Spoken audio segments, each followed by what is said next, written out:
We have spent the last couple of days working with triangles. What we're going to talk about for the next lesson, which again is going to be split into two parts, are quadrilaterals. So quadrilateral, quad means four and lat means side. So quadrilateral literally means four sides. So a quadrilateral is a four-sided shape. And similar to triangles, there are some properties with the sides and the angles in quadrilaterals that we're going to talk about. What we're going to talk about today is the different types of quadrilaterals and what the names are, so some vocabulary, and we're going to practice sorting and classifying some quadrilaterals. The second part of the lesson, we're going to talk about what's the angle connections, what's going on with the angles in a quadrilateral, since we've been working with angles in this lesson. So a quadrilateral, because quad literally means four sides, so a quadrilateral is a shape with four straight sides and four angles. So that straight part is important. So if you had something like this, poorly drawn, and maybe the other side went like that, that's not a quadrilateral because that side's not straight. So the four sides of the shape have to be straight. It's also implied too that it is, if you want to add this into your notes, it is a closed shape. So again, if you had, four sides, but your four sides went like that, they didn't actually close up into a shape, then it's not a quadrilateral either. So it's implied that it is four straight sides, four angles that make a closed shape. So there are some different types of quadrilaterals, and that's what we are going to walk through in your notes today. And this is going to turn into a neat little flow chart that shows you what all the different types of quadrilaterals are and how they are all connected. So the very top of this is just our generic quadrilateral. So our generic quadrilateral basically is just, four straight sides and four angles. So that would just be the generic definition. We can take that and we can just kind of pour it down there rather than rewriting it. So a generic quadrilateral, might look something like, maybe something like that. So that's kind of a random four-sided shape. So from there, quadrilaterals get a little more specific. So some types of quadrilaterals are just random four sides of shapes like this. Some quadrilaterals have some things going on with the sides where the sides are parallel or running the same direction. So if you have any parallel sides in your quadrilateral, then you end up with what we either call a trapezoid or a parallelogram, depending upon what's going on with the parallel sides. So the difference between a trapezoid and a parallelogram. So a trapezoid, it's still a quadrilateral, so it still has four straight sides, four angles. But on top of that, a trapezoid also has one set of opposite parallel sides.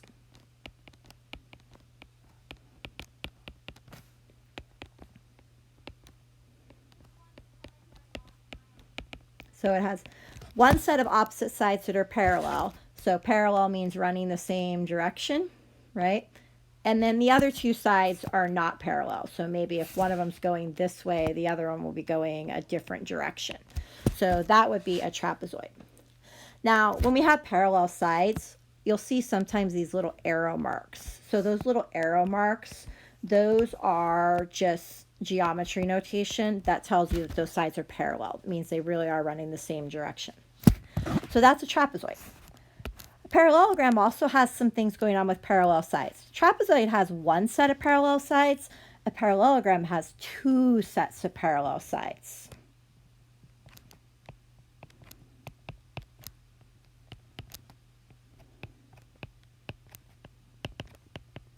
Opposite parallel sides. So a parallelogram would look like this. I'm going to make two sides and I'm going to make them parallel. Those are across from each other. The other two sides across from each other, I need to make this a little longer, are also parallel. So if this one's running this way, the other one's going to run the same direction. And we can use kind of a double arrows. That also still means parallel. So the two double arrow sides go together and they're parallel, and the two single arrow sides go together and they're parallel. So again, those arrows are just parallel marks. So one pair of parallel sides is a trapezoid. Two pairs of parallel sides is a parallelogram. Now, we can get even more specific. So if you look off to the left side, we kind of have this arrow over here. So we're starting very general and we're adding more rules. And as we add more rules, our definition gets more specific as we work our way down the list. So we can take a quadrilateral and make the opposite sides parallel, and that makes our quadrilateral a parallelogram. We can add on to our parallelogram, and depending upon what we do with our parallelogram, we can either get a rectangle or a rhombus. So a rectangle is a quadrilateral because it has 4 sides and 4 angles. It is a parallelogram because the opposite sides are parallel. The piece we're going to add on top of all of that, 4 sides, 4 angles, 2 sets of opposite parallel sides, and if we add in 4 right angles, now it's a rectangle. So a rectangle would look like this. So parallel sides. Now I'm going to do parallel sides again, so it's still a parallelogram, but I'm going to make my parallel sides run like this so that I also have a right angle in there. So you can see the parallel sides that make it a parallelogram, but now we also have right angles, so it's a rectangle. A rhombus. So a rhombus adds something different onto a parallelogram. If we take our parallelogram and we make the angles right angles, we end up with a rectangle. If we take our parallelogram and we make the 4 sides the same length, then we end up with a rhombus. So a rhombus has 4, I'm going to use the geometry word for same length to get used to geometry vocabulary. Congruent. Remember, congruent we said is just a geometry word that means the same. So 4 congruent sides. So if I take my parallelogram, because a rhombus is a parallelogram, and I take my pairs of parallel sides and I make them the same length, then it turns into a rhombus. So a rhombus is going to look like this. So I'm going to take my sides and I'm going to take this side and I'm going to make another side that's the same length as that. So those 2 sides they're parallel, but they're also, remember those slash marks mean there's some length, they're parallel and they're the same. Those aren't parallel. They're going to be parallel, but they're the same length. So I'm going to make a side that is parallel to this side, so same length and parallel, and then again, same length and parallel. So you can see I've got my 2 pairs of parallel sides. There's one pair, and there is the other pair right here, but I also have all 4 sides the same length. So I'm going to move this because it got shifted a little bit when I bumped the notes. So 4 congruent or same sides. Now we're going to add one more layer onto this. So if I take my parallel or my quadrilateral and I make it a parallelogram by making the opposite sides congruent, if I make them have right angles, which makes it a rectangle, and I make the sides congruent, so if I basically make it do everything all at once, then I end up with a square. So a square has 4 sides and 4 angles. It has 2 opposite parallel sides.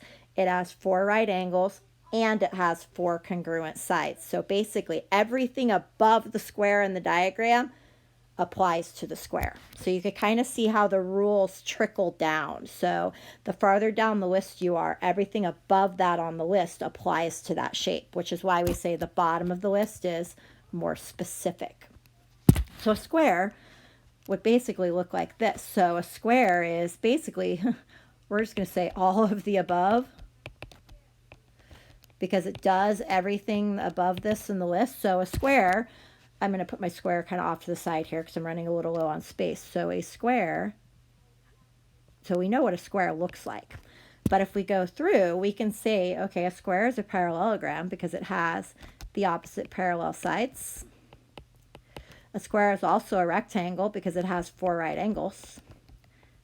And I'm going to switch colors just because it's getting a little busy. A square is also a rhombus because all four sides are the same length. So a square is a parallelogram, and a square is a rectangle, and a square is a rhombus, and it's quadrilateral. All of those things all at once. That's why we said all of the above. If you're looking at a shape and you're trying to figure out which of these types of shapes it is, always go for the most specific name you can. So you want to try and be as far down the list as you can. So the name that best describes this quadrilateral is the one that is the most specific or the farthest down the list. So if I had a shape with four congruent sides, I wouldn't want to say parallelogram because rhombus is further down the list. It's more specific. So I would say rhombus instead of just saying parallelogram or quadrilateral. So you want to try and go as far down the list as you can accurately when you're classifying a shape. Your assignment today is going to let you practice actually using this chart. So you're going to have some shapes and you are going to have to see if you can figure out what the most specific name or the name farthest down the chart is that works for that shape. You're also going to do a little bit of thinking about this diagram. So you're going to be asked some true or false questions or some comparison questions just to get you thinking about your vocabulary and the different ways that you can classify a shape. So you should have your notes completely filled in at this point. You should have your definitions and your sketches, your pictures in your notes, kind of like what you see on your screen. So if you're missing any pieces of that, then you need to fill those in first. And then when you're ready, you can move on and you can